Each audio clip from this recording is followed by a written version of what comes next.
Gijs Abdel, jury member of World Press Photo 2013 and special correspondent for The Guardian. Maybe you could tell us a little bit about the reason why the winning picture is more special than the other pictures that were in the contest. I don't think there is one picture that can be, there is no one picture that kind of summons the whole world, the whole press, the whole event. Having said that, in the end of the day, you have to choose one picture. I mean, for me, there are like 56, 70 pictures that kind of, all of them collectively are the World Press Photo of the Year. But when, as one, the one jury member was saying, if I put a pistol on your head now and you have to choose one picture, which one would you choose? So I think that picture summons a situation. There is such a melancholy, sadness. Yes, we've seen it so many times. We've seen funerals, we've seen dead children, we've seen Gaza, and it almost becomes part of what your eyes are used to see. But I think to have one picture that can bring a conflict back into the surface again and again, I think that's a very, very fascinating aspect of the picture. So I think this was why, in the end of the day, you sit and you have 4 or 5 pictures on the table, and then you keep removing pictures, and you end up with a choice, and you have to analyze what does touch you. And I think that's why this picture managed to win. Thank you. Were there any other personal preferences in the categories that, not maybe that you thought they would have needed to win, but which struck your heart?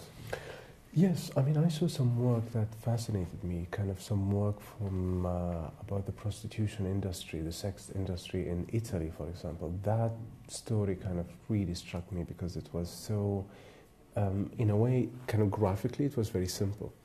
But the details in it, the details of life in it was fascinating. There was some, for me also, I loved some work from Salvador about the gangs in Salvador. That was also very striking. I'm always kind of fascinated by the work that veers off from the main channels of interest. So, for example, of course, the Middle East is very important.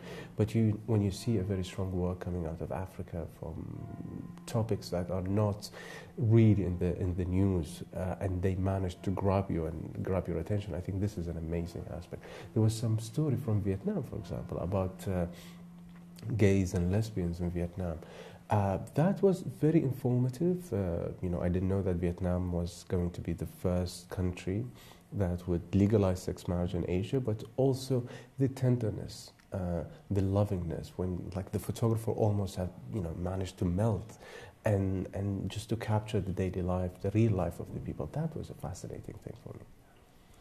One of the main topics of last year and of this year as well is Syria.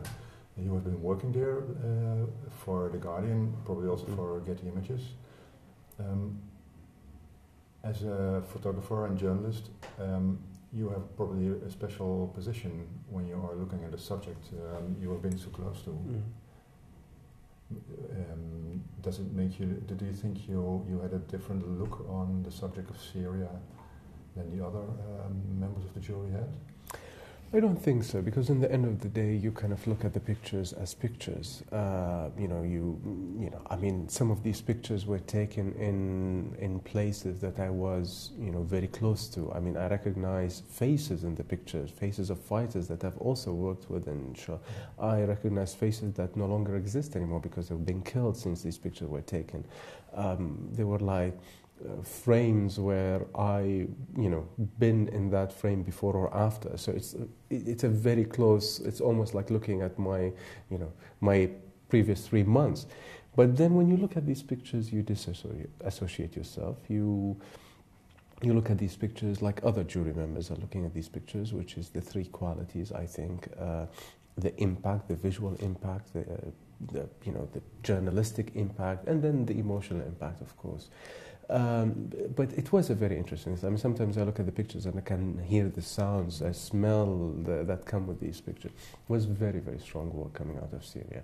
And of course, knowing the risk, I was trying to tell other jury members that, of course, we sit here in Amsterdam, kind of drinking coffee and look at these pictures and try to analyze why didn't he move this angle, why was he close, why he was far. You talk about the picture as a piece of art.